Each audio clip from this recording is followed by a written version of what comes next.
কিছুদিন আগে আমাদের বাড়ির সামনে যে বড় মাঠটা আছে সেই মাঠে হয় খুঁটি পুজো হয়ে গেছে মানেই কিছুদিনের মধ্যেই দুর্গাপুজোর প্যান্ডেলও শুরু হয়ে যাবে।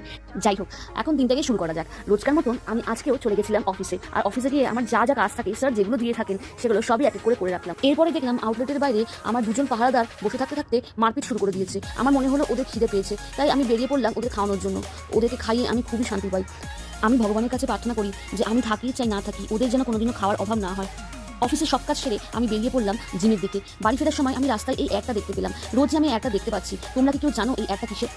আজকে জিমে একটা অদ্ভুত ঘটনা ঘটলো। আজকে জিমে যাওয়ার পরই কারেন্ট চলে গেল। আমি ভাবলাম বাড়ি চলে আসি, কিন্তু অবাক লাগলো দেখে যে কেউই ওখান থেকে এক ফোঁটাও নড়লো না। সবাই অন্ধকারের মধ্যেই জিম করলো, তাই আমিও আজকে জিমটা অন্ধকারেই সারলাম। এরপর সারাদিন পর আমি বাড়ি ফিরলাম, আর বাড়িতে ফিরেই আমি সবার আগে দেখলাম জানকে। তারপর দেখলাম অনলাইনে যে গ্রসারিগুলো আমি অর্ডার করেছিলাম সেগুলো চলে এসেছে। ফ্লিপকার্ট গ্রসারি বলে যে ব্র্যান্ডটা আছে, এই ব্র্যান্ডের থেকে আমি অনেক মাস ধরেই প্রোডাক্ট নিচ্ছি। এই প্রোডাক্টের কোয়ালিটিও খুব ভালো, আর এদের প্রাইসও খুব কম থাকে।